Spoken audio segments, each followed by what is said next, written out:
Pipe जोडला मित्रांनो आपण बुधवारी. त्याचे व्हिडिओ काढले होते पण आपल्याकडून डिलीट झाले. तर हा तुम्हाला दिसतो आहे का? हा बघा, आता येलपासनं नवीन काळा गोटा पाईप टाकला हे जॉईंटपर्यंत इथपर्यंत. तिथे एक कनेक्टर लावला आहे, तो 15 फुटाचा पाईप जोडला आणि त्याच्यातनं जो पाईप निघाला होता तो आपण पुढं तिथून तिकडे जोडला आहे. हे झाडं झुडपं वगैरे त्या दिवशी सगळी काढली आपण, टणटण्या वगैरे, कारण पावसाळ्यात आता काय होईल इथं परत घासपांड होईल. सगळं तोडून टाकले, पाईप जोडून झाला, टेस्टिंग पण झाले. आज पण मोटर चालूच होती, तुम्ही पाहिलं लिकेज वगैरे काय कुठं नाही. पुढं तोंडाला लिकेज झालं आहे का एकदा बघू. तिथं एक येड्या बाबळीचं झाड होतं ते आत्ता तोडून टाकले. मागच्या व्हिडिओमध्ये सगळं फुटेज होतं ते डिलीट झालं. हे खोदलं होतं सगळं आपण, इथं डायरेक्ट अखंड पाईप टाकला आहे, बुजवून टाकले त्या दिवशी लगेच.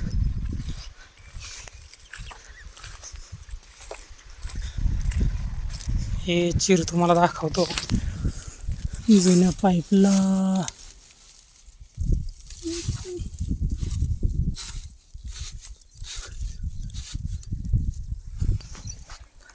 पाईप सगळा उन्हाळला आहे बघा,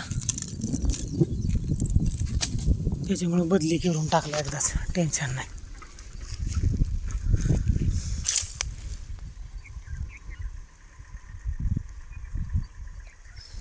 चला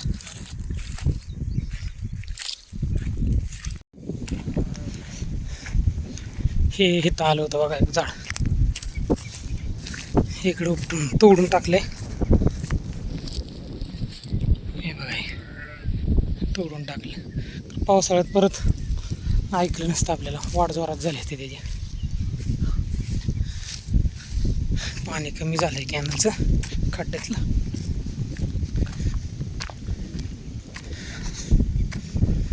बकरी बसली ती बाजूच्या रानात येत आता, 12 की त्यांची कुकर.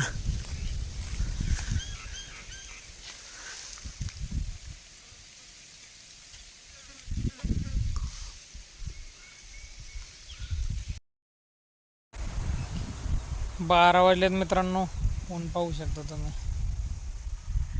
वारं सुटलंय भरपूर, पावसाचा काय पत्ता नाही. बसलोय आपण रानात येऊन पडलो थोडंसं शांत निसर्गाच्या सानिध्यात.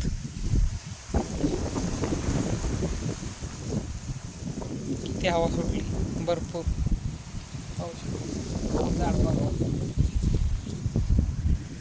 हवा भरपूर सुटली. लिंबाचं झाड आहे, त्याच्या खाली आपण पडलोय थोडंसं. काय घरी गेलं तर गरम होतंय, बाहेर जरा रानातच बरं वाटते, वेळ जातोय. आभाळ बघा पाटील,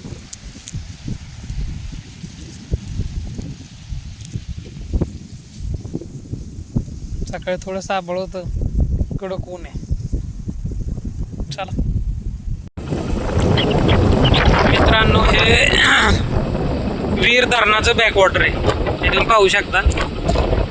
हा जो एवढा दिसतोय ना, एवढंच फक्त मध्ये पाणी राहिले, बाकीच्या साईडनं बघा. म्हणजे जसं पाहतोय आपण तसं एवढं पाण्याची खोली कधीच कमी झाली नाही, म्हणजे पाणी कमीच नाही झालं कधी. पण यावर्षी धरणात एकदम कमी पाणी साठा राहिले.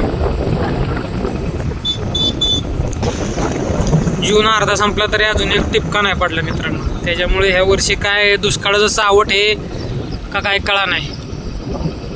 2-3 दिवसापूर्वी वाचनात पण असं आलं की ह्या वर्षी जांभळं भरपूर पडले. ज्या वर्षी जांभळं जास्त असतात, जांभळं जास्त असतात त्या वर्षी म्हणतात दुष्काळ पडतो म्हणून. या वर्षी पण जांभळाचं प्रमाण जास्त आहे, पण काय माहीत आता, जुनी जाणकार व्यक्ती सांगतात तसं आपल्या पण वाचनात आलं.